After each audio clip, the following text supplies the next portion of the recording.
Eh, do you like your job? If the answer is yes, then I'd bet that you're probably not a violin string maker from the 1700s. I know, crazy theory. But was I right? Being a violin string maker sucked. Violins nowadays are made of steel or nylon, but in the past, not everyone had access to those materials. So apparently, the next best thing was using sheep intestines. How do you turn sheep intestines into a violin string? You hire a violin string maker. So these dudes' job was to kill and butcher the sheep. But they had to be careful not to damage a single thing. They would carefully remove the intestine from the sheep and then spend dozens of hours slowly scraping off the fat, muscles, and blood vessels. And if they weren't carefully watching the entire process, the guts may begin to rot, destroying all of their work. After that whole thing was done, the innards were dried and twisted together, painstakingly. And then they'd be left with one whole bass string. Now just repeat 3 or 4 more times. Sounds like a great way to spend the rest of your life. Although I'm sure there was like one violin string maker in history who really loved his job. Just went to work every day with a smile. Yippee, I get to scrape the fat off sheep organs today. Life is good. Next up, we got the leech collectors. So back in the day, when it came to medicine, nobody really knew what they were doing. It was mainly guesswork, trial and error, and blindly following whatever theory you chose to believe in that week. Due to that, quite a few flawed practices came into being during the Middle Ages. One such practice was known as bloodletting. Bloodletting was the art of literally just slicing open the patient and draining a bunch of blood out of them. Bloodletting was essentially just like the one-stop shop for any kind of cure in the Middle Ages. You're feeling a little bit sick? I got you. Stomach hurting a little too much for a little too long? Don't mind if I do. Okay, but besides slicing open the patient, there was one other method that people used to withdraw blood. And that, of course, was leeches. These things were in such crazily high demand that they spawned an entire industry just based on their collection. But being one of the dudes in that position was not the most ideal of roles. If you were a leech collector, how would you go about the leech collection process? I figured they'd use a bucket, maybe a fishing rod or a net of some sort. Nah, they'd step directly into the water and just let those little suckers latch right onto them. Get it? Because leeches are little suckers, and yeah. They would walk into the water, stand there for an hour or two, and when they came out, their legs would be completely covered in leeches. As you may suspect, it wasn't healthy for them in any way at all. First of all, once a leech is on you, it's on good. The meta for those dudes was to allow the leech to feast on your blood until it became bulbous and fat. Then at that point, you can start trying to remove it. The thing is, leeches consume a lot of blood. So it really wasn't uncommon for a leech collector to get fully loaded up on leeches over the course of a few hours and then randomly pass out due to blood loss in the water. That's great. Fun job. Fun job. But you know what would make a job like that more fun? Tension. You want to always feel like you're being watched, like you're never safe. Luckily, that's exactly what you'll get from our next job. These guys were called the Resurrectionists. Back in the day in the United Kingdom, corpses were in suspiciously high demand. The demand came from doctors. They wanted bodies to practice on and to use to teach their young.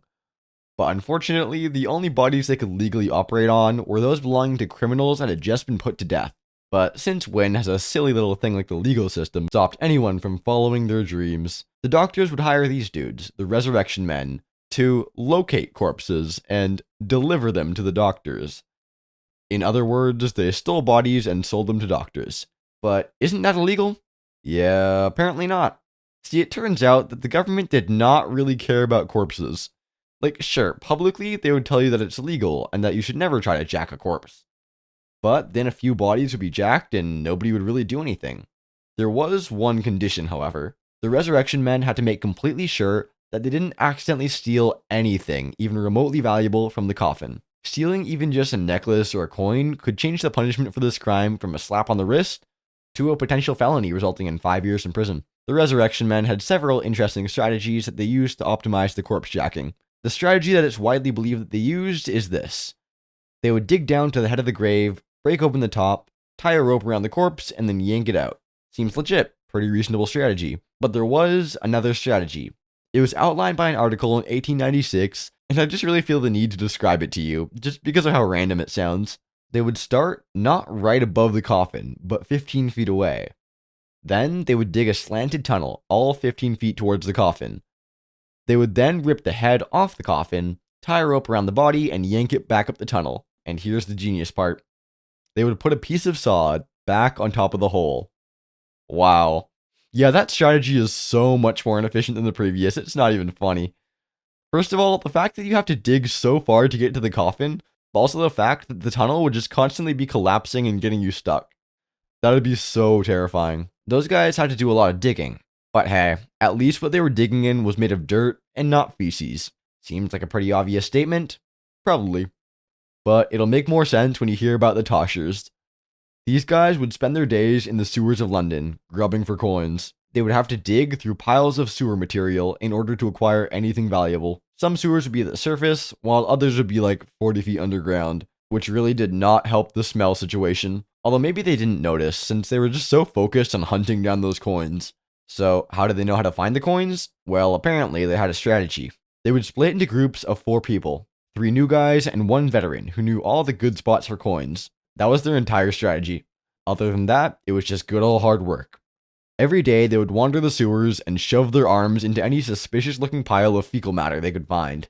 Their biggest threat was, of course, the race of wild hogs that lived underneath the sewers. I'll say that again for the people in the back. Their biggest threat was a race of wild hogs that tormented them and would actively try to murder them. Now, there's a good chance that this is just a local legend, but it's also something that every single Tosher was aware of and worried about. But despite the disgust and the danger, Toshing was somehow still an attractive job to a lot of people. Why? Well, the motivator was probably exactly what you'd expect. Money. These guys made, like, a reasonable living by just walking around the sewers. On average, they would take about $50 in today's money home, every day. Which begs the question, why were people throwing so much money into the sewers? And a better question, are people still throwing money into the sewers? Alright, you know the word nomenclature? Yes? No? I don't know. Anyway, nomenclature means the devising or choosing of names for things, especially in a science or other discipline. Well, it turns out that this word actually had an origin as a job. The nomenclator. The role of these guys was to go to parties in Rome and remember every single detail of every single person that showed up. That senator's uncle on his grandma's side? Gotta remember him. His dog's favorite type of pasta? Committed to memory. A lot of the time, these guys' jobs, as well as their lives, would rely on them knowing the most obscure details about literally everyone. In other cases, these guys' roles would be to call out the names of their master as they entered the room. Every room. Always. What a wonderful career. I'd love to be rich enough to hire someone to yell my name every time I enter the room. Life goals. Okay, that was a cool fact, but I can manage to make it a bit more horrifying. It's time to talk about galley rowers. So, in France around the 17th century, the use of this type of ship called a galley was rising. But the issue was, they needed rowers. They needed to get rowers from somewhere, and where better than the poor fools who fell victim to the legal system? So the decision was made to replace the death sentence with a different kind. Instead of executing criminals, the sentence for their crimes would result in time rowing in the galleys. So if you killed someone, you may get like 30 years in the galleys, just as an example. But the thing is, these sentences weren't respected very much. If you got 5 years for stealing a dog, there's a good chance you never see the light of day again. This work was so brutal. Over half of all galley workers just flat out died. It was such a dangerous job. They'd be stationed at the bottom of a ship in a tiny cramped space, just rowing for hours on end. They would often tear their muscles, but have to keep rowing regardless. Since they were at the bottom of the ship, they'd be constantly soaked, and the salt water would eat at their skin. Many would lose consciousness, be brutally beaten for it, and never wake up. Sounds so horrifying to me. Just working for hours with no food or any semblance of a break. It's amazing that people survive this job for more than a day or two, let alone 40 years. Next up, we got the Sin Eaters. These guys probably have the most descriptive job title, yet somehow still one of the most confusing. These guys' jobs were to eat the sins of the deceased. How does one go about that? Well, I'm glad you asked.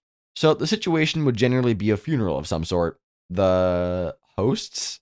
The people throwing the funeral would hire a sin eater, who 99 out of 100 times was just some poor guy who needed the money. The people at the funeral would get some sort of food, like bread or cake, and put it in a bowl, and then put the bowl on the dead guy.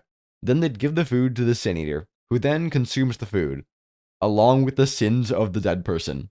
You could sum up the whole situation as rich people paying poor people to go to hell for them. And the most unfortunate part about it is the fact that sin eaters were often social outcasts.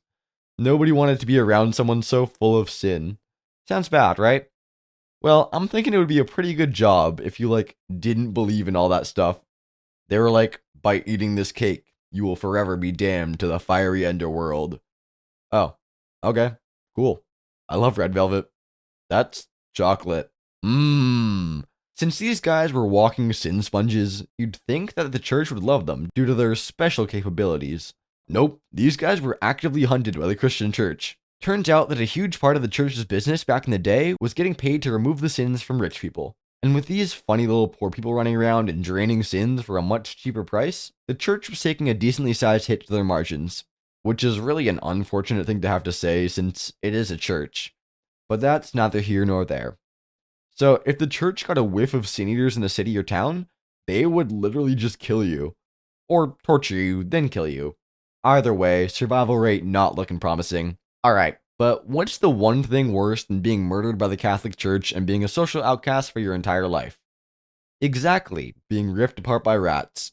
Such was the fate of the classic rat catcher. These dudes were tasked with the wonderful job of collecting the city's rats. And it was interesting. So, if you're sane, when you think rat catcher, you think person who sets traps for rats and then comes back later on to see if they got caught, etc. Sure, reasonable assumption. But apparently the people of London had better things to do than wait for rats to be caught.